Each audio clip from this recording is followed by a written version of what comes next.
하나님 말씀 창세기 1장입니다. 창세기 1장 1절에서 끝절까지 말씀 교독합니다. 1절 말씀 제가 먼저 받들어 봉독드립니다. 대체 하나님이 천지를 창조하시니라.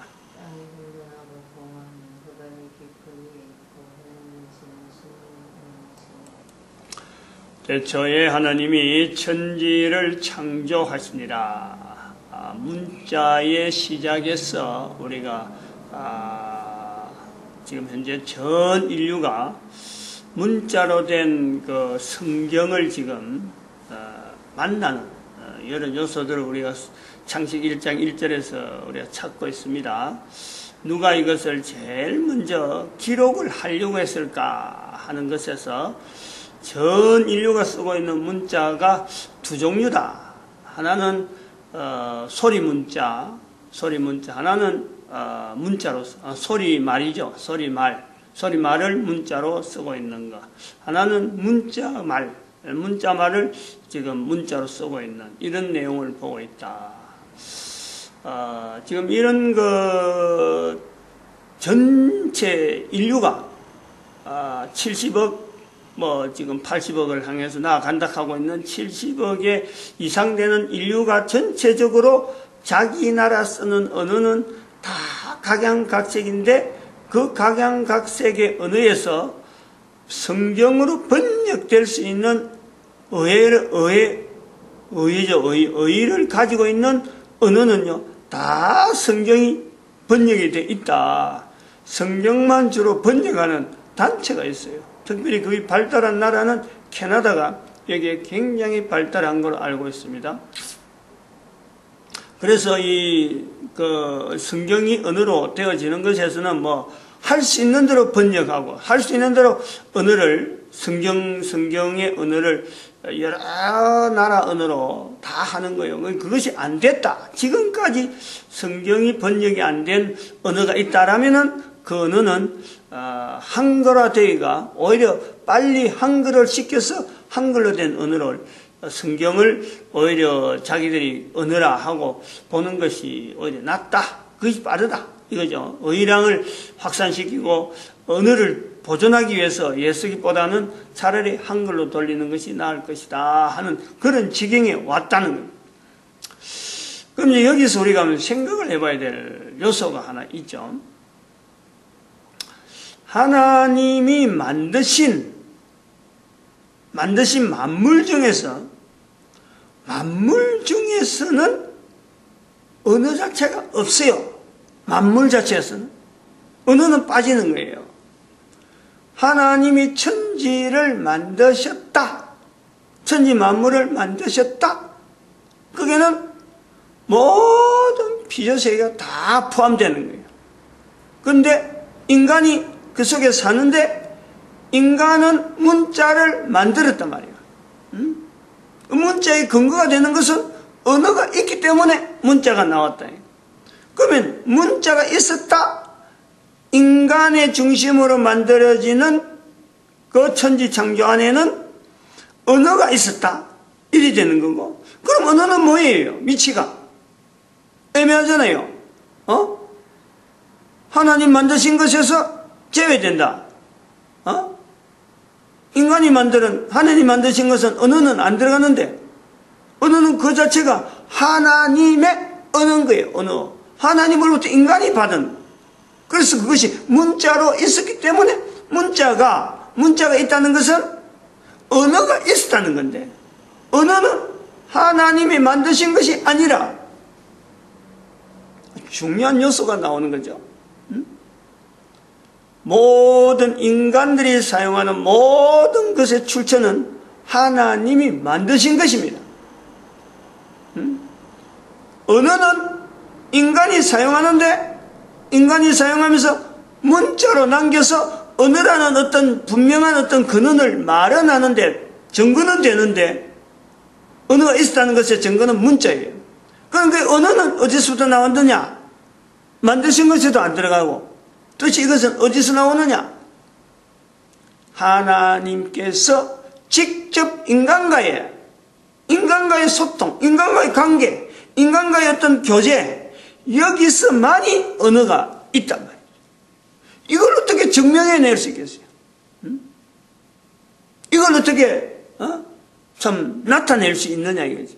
근데 그런 것을 인간이 쓰고자 하는 쓰는 이 언어의 출처 이 자체를 그대로 유지하려고 예를 썼다고 하면 예를 쓴 거고 하나의 그런 형태로 되어진 내용이 바로 이것이 문자라고 하는 것에서의 논리성.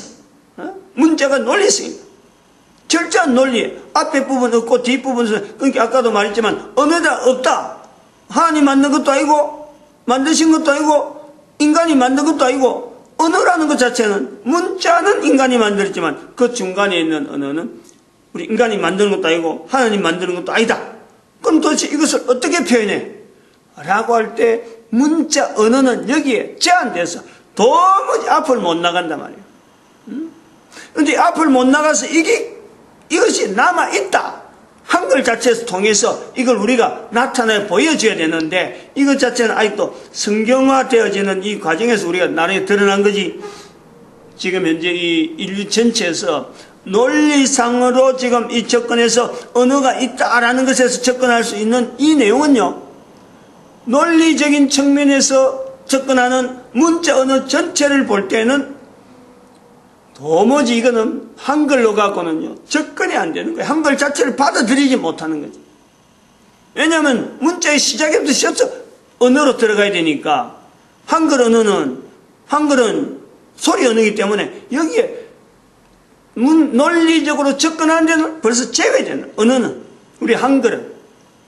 그러면은 인류 전체에서 어떤 중요한 어떤 이슈 자체, 요소 자체가, 어떤 문제 자체가, 하나의 논리적인 어떤 결함 자체가 뭐가 있냐니까 문자는 써서 논리가 발달하는데 이 문자의 시작에 나오는 언어는 도대체 어떻게 이것을 증거를 할 수 있고 나타낼 수 있고 들어갈 수 있느냐. 여기에 대한 분명한 답은요, 바로 성경 자체에서 성경이 바로 이런 요소를 답을 한단 말이에요. 논리적인 언어로서 작성이 됐지만 문자화 되어지고 논리적인 문자로서 여러 가지 어떤 구조를 갖고 계속해서 차곡차곡 쌓여서 양이 많아져 있지만은 그 자체의 근본적으로는 내용 자체는 바로 여기에는 하나님의 언어가 즉 성경이라는 틀 속에 하나님의 말씀이 이 성경이라는 논리적인 문자 언어 속에 비논리 어떤 논리적인 내용 갖고도 접근하지 못하는 하나님의 언어를 찾아낼 수 있는 유일한 자료예요. 유일한 모든 인간들을 대상해서 나타난 유일한 자료란 말이에요. 요 인식이 필요하죠. 그래서 성경이라고 하는 이 내용은 성경은 뭐냐? 우리가 이 모든 인류가 하나의 이 성경이란 자리를 하나의 어떤 매김을 해야 될 분명한 어떤 위치가 있어요.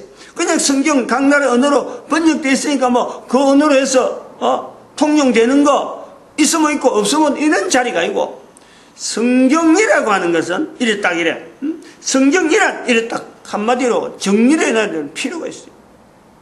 각 나라에 적어도 대통령이면 대통령, 각 나라 어떤 무슨 정치하는 사람, 어떤 여러 가지의 법원에는 법원대로, 국회의원은 국회의원대로 법을 만드는 사람, 법을 정리하는 사람, 또 치리하는 사람 하는 이런 삼권 분립이 되어 있다는 것을 어떤 주요한 위치에 있는 사람은 항상 거기에 자기들이 생각하고 자기들이 행동하고 자기들이 결정하고 자기들이 뭔가 업무를 진행해야 될 여러 요소, 회사에는 회사의 어떤 사장, 대표, 그 다음에 이사장 하는 이런 단체장, 노조위원감, 노조를 조차 어느 속에 들어든지 적어도 장이라고 하는 어떤 위치에 있는 사람들은 성경이라고 하는 요소 자체를 개인적으로 성경은 어떤 거냐? 이 내용이요, 모든 사람들에게 통일적으로 동일한 표현으로 나와야 된다. 즉 성경은 한마디로 모든 인류가 개인이 또 모든 인류 전체가 국가는 국가 단위로 국가 속에 있는 한 국민은 국민대로 가난한 자나 부한 자나 빈부귀천을 물러나고 모든 사람에게 적용되어지는 공룡의 하나의 인류 전체의 방향에서 인간들이 어떤 행동을 해야 되느냐 하고 나타내는 어떤 공칭적인 표현이에요. 노미날 공칭적인 하나님의 말씀, 이렇게 돼야 돼요. 우리가 성경 자체를 부를 때 교회에서 부르는 이 호칭하고 이걸 바꿔야 돼요. 이걸 어디서부터 해야 되느냐? 교회 안에서부터 해야 돼요. 교회 안에서부터.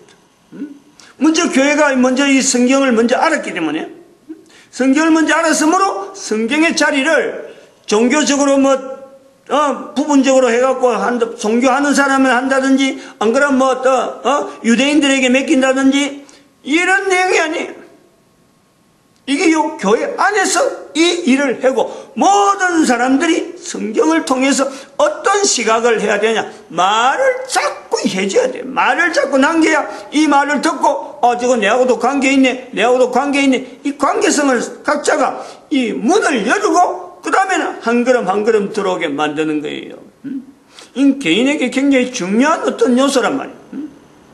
제 같은 경우에도 성경이 처음 대할 때요, 고등학교 1학년 때 국어 선생이 모세에 대한 글을 이제 국어 책에 모세에 대한 글이 나오는데, 아마 이 국어 선생이 교회에 관계되어진 어떤 지금 말하는 소위 말하는 기독교 신자죠, 신자. 그런데 학생들에게 성경을 읽혀야 될 어떤 이 기회를 이용하느라고 숙제를 했어, 숙제를. 일주일 만에 모세가 나오는 성경의 출애굽기를 읽으라 그랬어요.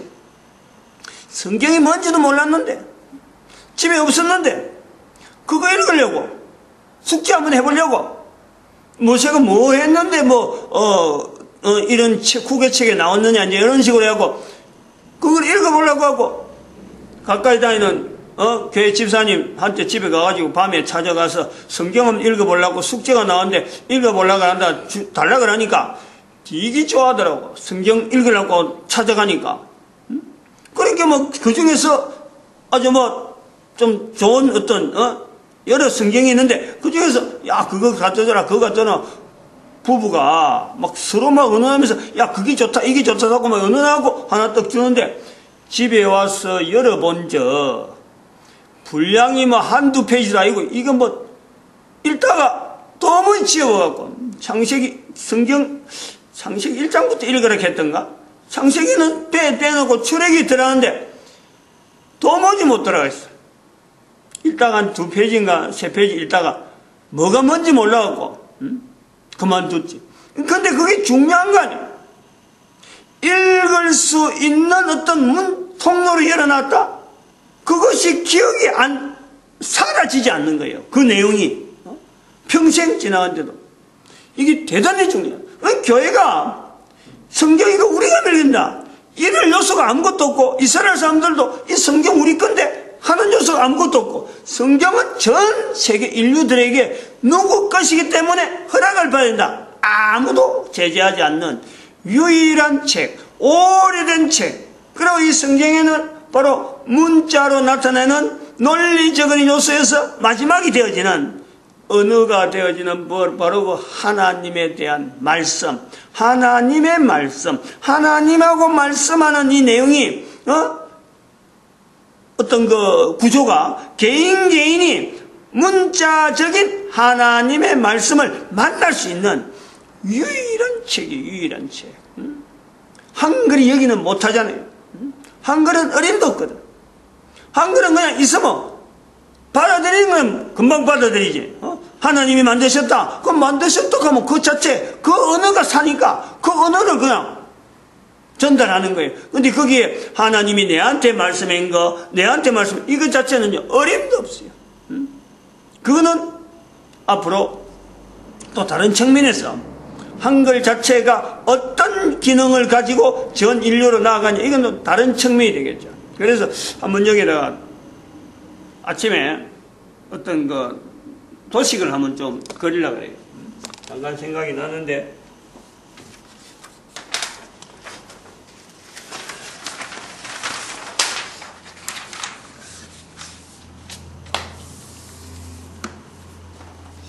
뭐냐면은 이 한글에서도 이게 대단히 중요한 요소이기 때문에 대표성이라는 게 있어요. 대표성.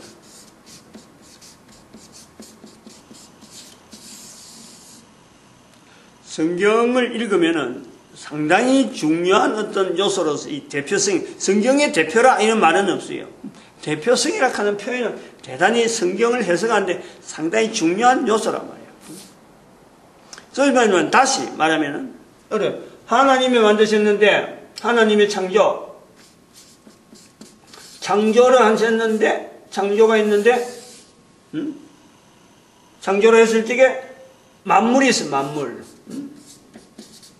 만물을 창조했어요. 그 만물의 대표가 누구냐? 바로 그 요소예요. 바로 그것이 사람이라는 사람. 그럼 사람을 두자. 사람을 요한에 이제 갈로로 사람의 대표. 사람도 두 사람이거든. 두 사람 이상에서 무조건 대표가 나온다 이 말이에요. 그럼 여기는 남자예요, 남자. 그래서 남성적인 언어가, 논리적인 언어가 계속 나오는 거예요. 여기 이런 요소가 있단 말이에요, 성경에. 성경을 읽으면서 그렇다고 여자의 어떤 언어를 제외하라는 건 아닌데 이 언어를 같이 노트를 해서 같이 찾아내야 될 필요가 있는데 계속해서 너무 논리적인만, 너무 남자들의 행동만 부각시켜 놓는 성경을 읽는 사람의 오류가 있을 수 있다는 거예요. 해석을 하는 과정에서도. 그 다음에는 우리가 보는 거죠. 만물은 있고 창조해서 또 하나님께서 쓰시는 또 하나의 요소를 보면 언어가 있잖아요. 언어, 문자.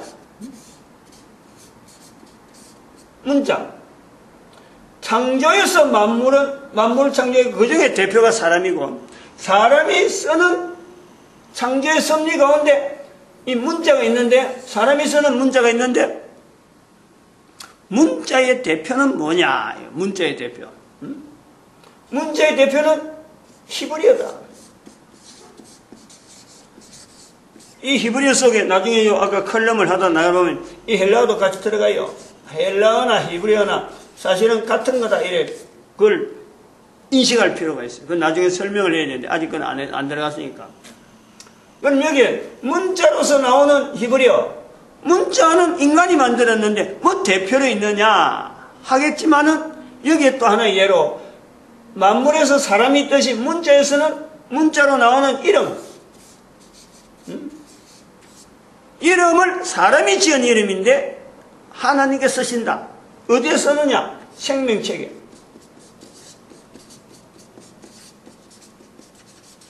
이것도 대표적인 내용이에요. 생명책에 기록된 이름이 있고 기록되지 않는 이름이 있는 거예요. 그 사람의 이름을 하나님이 쓰시는데 생명책에 들어간다. 쓰신다는 거예요. 하나님이. 그 다음에는 하나님께서 직접 말씀으로 나타내는 그 언어에서의 그것이 문자로 나타나는데 히브리어로 됐다. 그러면은 언어라고 하는 것에 문자 아닌 이 사람들이 쓰고 있는 언어, 이 문자가 아닌 문자로서 문자 언어로서 문자 말이 아닌 한글은 어떤 위치가 있느냐. 한글.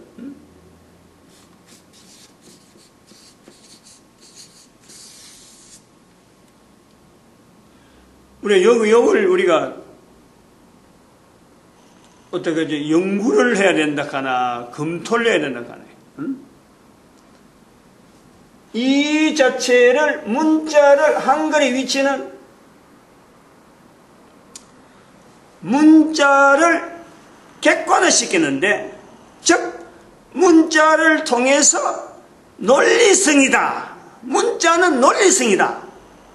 하나님이라고 하는 형태를 문자 안에 적어놨지만은 각 나라 말로 다양한 말로 기록을 해놨지만은 이 문자가 논리성이기 때문에 언어로 하나의 언어로 돼야 된다. 객관적인 어떤 문자 자체 언어를 전체를 객관적인 자리에 놓고 이 모든 객관적인 문자 언어가 하나로 돼야 된다 하는 어떤 여기에서 대표성이래. 여기에 대표. 한글 자체는 두 내용의 이거는 소리말이에요, 소리말. 소리말이기 때문에 모든 문자 언어가 하나의 문자로, 하나의 소리로, 하나의 말로 나와야 된다라는 것에 대한 그 방향을 제시한 데는요, 바로 이 한글 자체가 성경에 관계되어진 것은 아닌데, 이 내용은 분명히 자리가 있단 말이에요. 대표성으로 때문에 그래요, 대표성으로. 대표로 계속해서 가만히 있으면 자체가 대표성이라는 내용이 요소가 없으면은 한글이란 자체가 들어갈 자리가 없어요. 구역 들어갈 필요가 없지. 이 대표성이란 기능 때문에 분명히 사람 중에서도 남자 하나님이 하시는 어떤 섭리 가운데 대표되어지는 요소가 분명히 있어서 그거를 통해서 하지, 하나님은 막연하게 무조건 이렇게 난잡하게 질서 없이, 이 대표성 안에는 질서라는 게 있어요. 질서. 그래서 이 중요한 거예요. 질서라는 개념이 들어가기 때문에 일부러 그 사람에게 특별히 거리를 주려고 하는 게 아니고, 이런 대표성에서는 질서라는 요소를 부각하니까 모든 문자, 흩어진 문자가 하나의 문자로 되어져야 된다 하는 필요성을 나타내는 데는 한글이라고 하는 요소가 있다. 그러면서 우리가 앞으로 요것을 보는 거예요. 장차 모든 인류에게 나타날 수 있는 언어는, 그 중에서 이 문자 언어로서 나타나는 성경을 나타낼 때, 이제 여기 성경이잖아, 전체. 성경을 두고 이야기할 때, 앞으로 성경은 지금 모양으로 각 나라 말로 흩어져서 할 거냐, 도대체 여기에 한글은 어떤 역할을 할 거냐 하는 요소가 있단 말이에요. 성경 전체를 하나의 통일된 언어로 모든 사람들이 각 나라 말 자체를 다 하나로 할 수 있는 그 요소가 성경에 있는데, 공식적인 어떤 하나님의 말씀을 찾는데 모든 사람들이 동일한 문자 형태, 동일한 발음, 이 내용을 할 수 있는 성경을 지향한다. 이걸 우리가 볼 수 있다는 거죠. 여기 한글은 분명히 어떤 역할을 맡을 것이다. 우리가 기대를 하면서 한글의 사용. 그리고 여기 이제 지향하는데, 어디서 그럼 한글을 사용하는데 어디서부터 나올 거냐? 대표. 한글을 사용하는데 대표. 교회. 한국 교회가 여기서부터 시작해야 된다 하는 그런 어떤 기능이 대표성이라는 주제를 가지고 한번 나타낼 수 있다. 이걸 볼 수 있습니다. 마치겠습니다. 기도드립니다. 할렐루야.